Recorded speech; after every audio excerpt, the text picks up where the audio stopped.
Somos espíritas há 30 anos. Tenho 66 anos. Faz uns 5 anos que fazemos o Evangelho no lar, agora todos os dias. Mas ultimamente ando sentindo um torpor como um transe. Sou médium, já trabalhei em casa espírita, estando afastado por motivo de saúde. Mas ouvimos palestras todos os dias, acompanhamos a programação da Web Rádio Fraternidade. Por favor, me ajude a entender. E a pergunta é: se estamos no Evangelho, como é que isso pode acontecer? Isso pode ser um processo obsessivo? Como isso pode acontecer se nós levamos muito a sério o nosso Evangelho? Às vezes isso acontece na prece e agora às vezes também na leitura do Evangelho. Antecipo minha gratidão a todos que fazem o trabalho. Samia, quer começar sobre esse bocejo na hora do Evangelho? Ele fala de um torpor, né? É muito difícil só pela palavra torpor, mas muitas vezes é uma reação natural. Nós somos energia, nós estamos no corpo físico, mas nós somos espíritos, nós temos reações e essas reações às vezes mudam.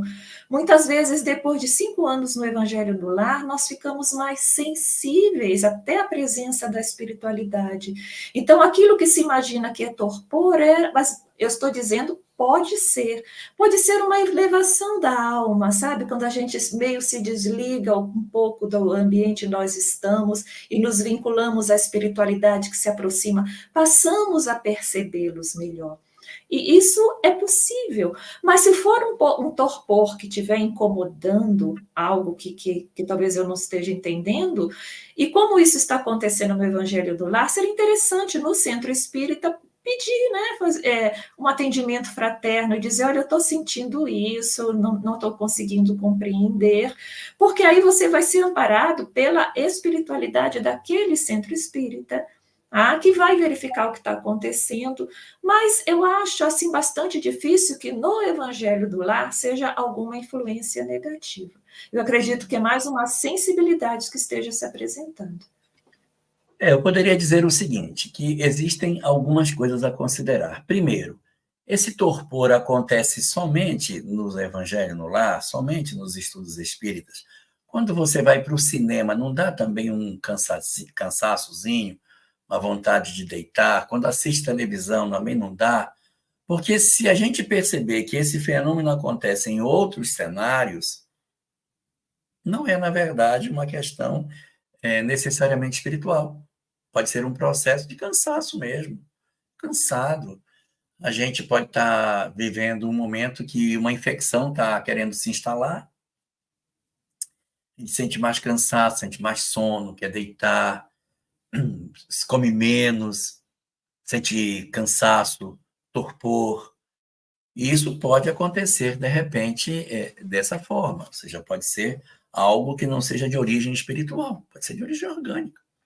E eu vou medir isso se em todos os outros ambientes isso acontecer. Não acontece.